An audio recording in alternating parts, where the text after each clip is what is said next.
പ്രാർത്ഥിച്ചുകൊണ്ടിരുന്നപ്പം ഞാൻ അമ്മയോട് പറഞ്ഞ് കഴിഞ്ഞ മാസം 9 മാസം, ഈ മാസം 10 മാസം. 10 മാസം ആകുമ്പം എന്താണെന്ന് അമ്മയ്ക്ക് അറിയാമല്ലോ. അമ്മയിൽ നിന്ന് തന്നെ പ്രസവിക്കുന്ന ദിവസം ആരും ചോദിക്കുന്ന ഒരു ചോദ്യമല്ല. പക്ഷെ എനിക്ക് അങ്ങനെ അങ്ങ് തോന്നി, എന്തോ എൻ്റെ ഹൃദയത്തിൻ്റെ ഒരു സന്തോഷമാണ്.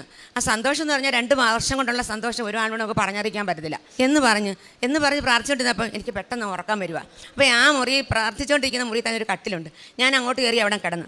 എനിക്ക് നല്ല ഉറക്കം വന്നു. അപ്പം ഞാനങ്ങ് ഉറങ്ങി. അങ്ങനെ ഉറങ്ങിക്കൊണ്ടിരിക്കുമ്പോൾ എനിക്ക് ഭയങ്കരമായിട്ടൊരു സ്വപ്നം. എൻ്റെ അടുത്തൊരു കുഞ്ഞിനെ കൊണ്ടുവന്ന് കിടത്തുക.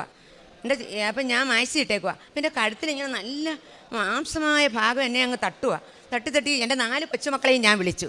4 പേരെയും പേര് വിളിച്ചു. അർജുനാണോ? അല്ലല്ലോ. അനവധ്യയാണോ?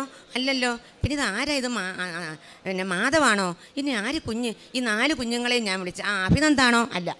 4 പേരെയും വിളിച്ചു കഴിയുമ്പോൾ ഞാൻ ചോദിക്കുക, എൻ്റെ അടുത്ത് പിന്നെ കുഞ്ഞാണ്. പെട്ടെന്ന് തന്നെ അമ്മ എൻ്റെ അടുത്തോട്ട് വന്ന് ഈ കുഞ്ഞിനെ ഇങ്ങനെ ചാരി എൻ്റെ ചെള്ളലോട്ട് ഇങ്ങനെ പിടിപ്പിക്കുക.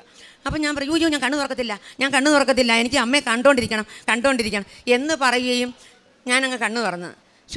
അപ്പോഴെനിക്ക് ആലപ്പുഴ കടൽ തീരം ഞാൻ കണ്ടിട്ടുണ്ട്. ഇവരുടെ വീട് ആലപ്പുഴ ആയതുകൊണ്ട് ഞാനവിടെ ബീച്ചിലൊക്കെ പോയിട്ടുണ്ട്, ഇവരുടെ കൂടെ പോയിട്ടുണ്ട്. അപ്പോഴും ഞാൻ കാണുന്നത് എന്താണ്?